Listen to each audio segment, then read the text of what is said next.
So hello friends, welcome back to the Real Talk. और भाई आज की एक और नई कहानी के साथ मैं आप लोगों के बीच। और भाई आज की ये कहानी जो होने वाली है, ये कहानी है जयपुर की। तो जयपुर के बारे में आपने वैसे ही बहुत कहानियां सुनी होगी, राजा महाराजाओं की कहानियां सुनी होगी, क्योंकि जयपुर एक जो है भाई जाना माना जो गांव है। अब जैसा कि जयपुर जो है अपनी जयपुरी चीजों की वजह से जो बहुत ही ज्यादा मशहूर है, उसी के दूसरा अपोजिट जयपुर जो है अपनी नेगेटिव एक्टिविटीज की वजह से भी बहुत ही ज्यादा फेमस है। अगर आप गूगल पे जाएंगे, बहुत सारी स्टोरीज आपको मिल जाएगी जयपुर के बारे में। सबसे बड़ी बात, भानगढ़ का किला जो है वो आपको, जो आप सभी ने सुना होगा। तो आज की ये कहानी जो है भाई भानगढ़ से रिलेटेड नहीं है, आप चिंता मत करो कि भानगढ़ है भाई सब कहीं देखी हुई है। भानगढ़ से रिलेटेड ये कहानी नहीं है। ये कहानी हमें भेजी है जयपुर से ही हमारे एक दोस्त ने।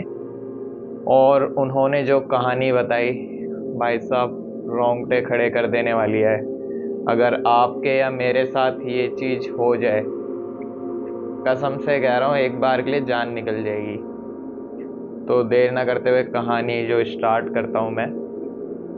तो ये कहानी हमें भेजी है आकाश जी ने, जो जयपुर में रहते हैं और अभी अपने कॉलेज में पढ़ाई कर रहे हैं। तो जयपुर में जैसा कि आप जानते ही हैं, नॉर्मली जो है वहाँ पे जो है मवेशियों को बहुत ही ज़्यादा पाला जाता है। जैसे कि भेड़ बकरी वगैरह हो गई, ऊँट हो गए, गाय वगैरह हो गई, इन सब चीज़ों को काफ़ी ज़्यादा वो पालते हैं।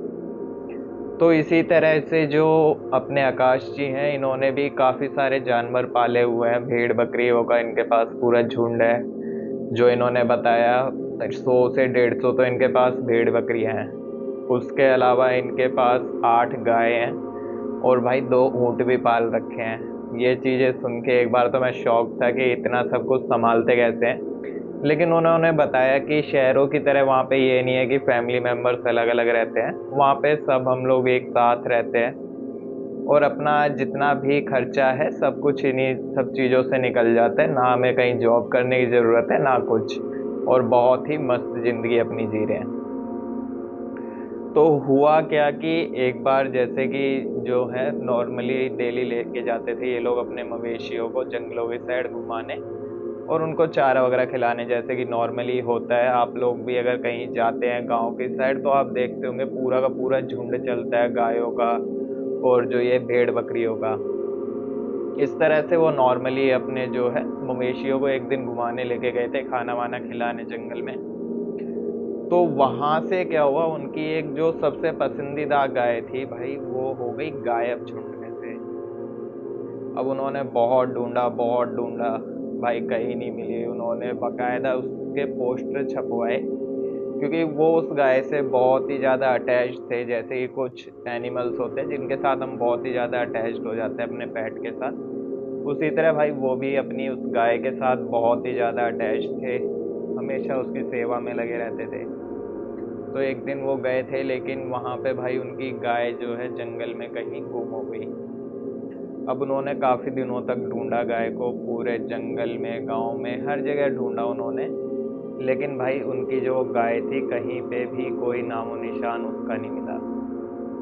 थक हार के वो बैठ गए अपने नॉर्मली सारे डेली वही रूटीन उनका चल रहा था कि सुबह सुबह जल्दी अपने गाय भैंस वगैरह को चराने ले जाते थे और वापस आके दिन में अपने कॉलेज चले जाते थे और शाम को आके अपना थोड़ा यार दोस्तों के साथ घूमे या फिर अपना घर के काम करे। वो उनका सिर्फ यही रूटीन रहता था आकाश जी का। अब एक दिन क्या हुआ भाई, उनका एक दोस्त जो है अपनी गायों को चराने लेके गया था। तो वहाँ पे उसने देखा कि ये जो गाय है ये तो आकाश की गाय लग रही है और काफ़ी टाइम से भाई गुम हो रखी है। तो उसने उसको काफ़ी बुलाने की कोशिश करी, लेकिन वो आई नहीं उनके पास। अब वो भाई दोस्त जो है उनका आया आकाश के पास और उसे बताया कि भाई तेरी गाय को मैंने वहाँ पे देखा जंगल में, जो पीछे वाली पहाड़ी है उसके वहाँ पे थी और चरने लग रही थी। मैंने बहुत बुलाया लेकिन आई नहीं, तो एक बार तू जाके लिया। तो आकाश ये चीज़ सुनते ही बहुत ज़्यादा खुश हुआ कि भाई मेरी गाय मिल गई। गाय का नाम उन्होंने स्पेशली रखा हुआ था राधा। तो भागते भागते आकाश गए, उनके पिताजी उनके पीछे पीछे भागते हुए गए कि भाई जंगल में जा रहा है अकेला, और पहाड़ी वाला जो इलाका था वो वैसे ही वहाँ पे बदनाम था कि वहाँ पे काफ़ी ज़्यादा लूटपाट वगैरह होती थी और लोगों को अजीब अजीब सी वहाँ पे चीज़ें मिलती थी कि काले जादू वगैरह वहाँ पे लोग ज़्यादा करते थे। तो भाई वो लोग वहाँ पे गए, आकाश आगे आगे गए, उनके जो पिताजी थे पीछे पीछे, साथ में उनका दोस्त भी उनके साथ गया। अब वहाँ पे वो पहुँचे, उन्होंने देखा दूर से आकाश ने कि हाँ वो तो राधा ही है। तो उन्होंने काफ़ी आवाज़ लगाई, राधा राधा राधा राधा, लेकिन वो भाई एक बार उसने देखा और फिर अपने घूमते घूमते आगे को चल दी। अब आकाश भागते हुए गए और उसके गले में जो रस्सी डली हुई थी उसको पकड़ के और अपने साथ खींचने लगे। अब एक बार तो उसने झटका मारा, लेकिन फिर वो साथ साथ चल दी गाय।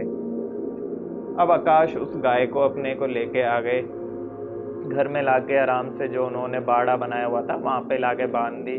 और भाई वो बहुत ही ज़्यादा खुश थे, उसको बढ़िया बढ़िया चारा ला के दे रहे थे सब कुछ, लेकिन वो कुछ भी खा नहीं रही थी। और वो हमेशा गुस्से में जो होती है उस टाइप की लग रही थी। तो आकाश को लगा कि यार हो सकता है कि इतने दिनों तक जंगल में घूम रही थी इधर उधर भटकती हुई, तो तबीयत ठीक नहीं होगी या कुछ भी, इस वजह से अग्रेशन आ रहा होगा इसमें। तो उन्होंने नॉर्मल लिया उस चीज़ को और अच्छे से उसकी देखभाल करने लग रहे थे वो तब भी। अब कुछ दिन ऐसे ही बीते, लेकिन अचानक से उनके बाड़े में जो गाय उन्होंने बांधी हुई थी, डेली वो उठते और एक गाय कोई ना कोई मरी पाती और उसकी हालत ऐसी होती थी कि भाई जैसे कोई आदमखोर भेड़िया उसे खा के गया हो, बुरी तरह से एकदम चीर फाड़ हुई हुई और बहुत ही बुरी हालत। तो पहले दिन उन्होंने सोचा हो सकता है जंगल से कोई जंगली जानवर वगैरह आ गया होगा, उसने खा लिया होगा। फिर भाई एक दो दिन गए, फिर दोबारा से एक और गाय की उनकी यही हालत पाई। अब भाई आकाश परेशान कि यार ये जानवर वगैरह है या जो भी है ये कहाँ से आ रहा है। उन्होंने जो भाई बाड़े का साइज था उन्होंने कम से कम 3-3 फुट ऊंचा बनाया हुआ था, उसको और ऊंचा करके और भाई चारों तरफ जाली वगैरह अच्छे से लगा दी कि कोई जानवर अंदर ना घुस पाए। अब भाई फिर दोबारा 2 दिन बाद फिर एक गाय उनकी मरी हुई मिली, पूरा एकदम बुरी तरह से चीर फाड़ हो रखी है उसमें।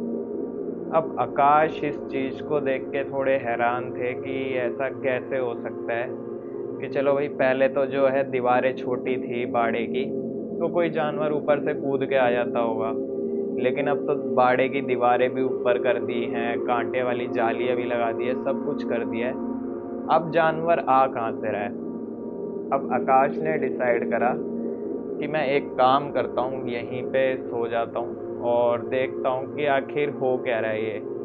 तो आकाश के पिताजी और आकाश ने प्लान करा कि भाई छत पे जाके और वहीं पे सोएंगे, और अगर किसी भी तरह की कोई आवाज़ वगैरह आती है तो एकदम से देख लेंगे छत पे से, क्योंकि उनका जो बाड़ा था घर के बिल्कुल बगल में था। तो वहाँ पे वो लोग सो गए आराम से।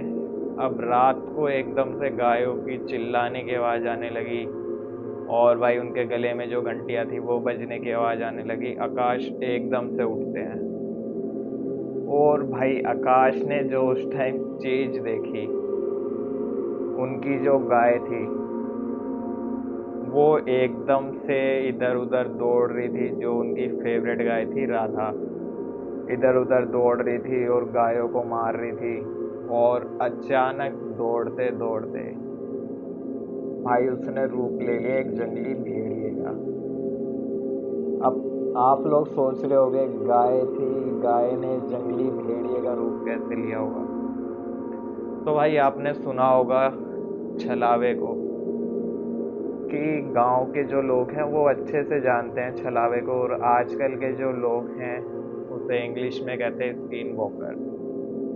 इसकी खासियत ये है भाई कि ये किसी का भी रूप ले सकती है, ये चीज किसी भी चीज का रूप ले सकती है, आपका मेरा किसी का भी रूप लेके, और भाई अपने जो भी काम है वो कर सकती है।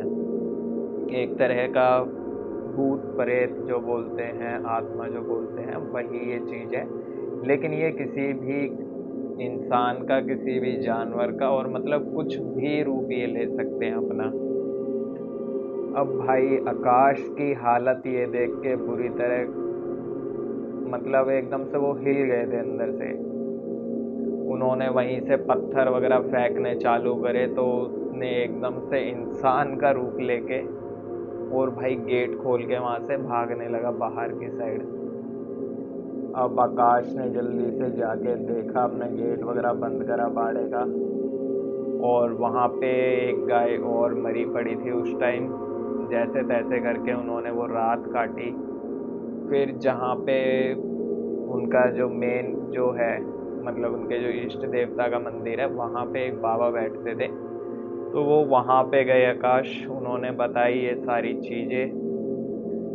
तो भाई उन्होंने यही बताया कि वो तुम्हारी राधा नहीं थी, वो था छलावा, यानी कि स्किन वॉकर। और भाई ये सुन के वो बिल्कुल हिल गए थे। उसके बाद वो डेली का अपना रूटीन उनका चालू हुआ, सब कुछ ठीक हो गया क्योंकि वो उस टाइम वहाँ से चला गया। और उसके बाद 2 ही दिन बाद उन्हें जो उनकी राधा की लाश मिली वहीं गांव के कोने पे पड़ी हुई, जो बुरी तरह ऐसे लग रहा था कि किसी ने उसका खून चूस लिया और हड्डियों पे सिर्फ खाल बची हो। इस तरह की उस गाय की हालत हो रखी थी। उसके बाद उन्होंने उसका जो है भाई पूरी तरह से अंतिम संस्कार वगैरह किया, उसको ले जाके गाड़ा वाड़ा पूजा वगैरह करी, सब कुछ करा।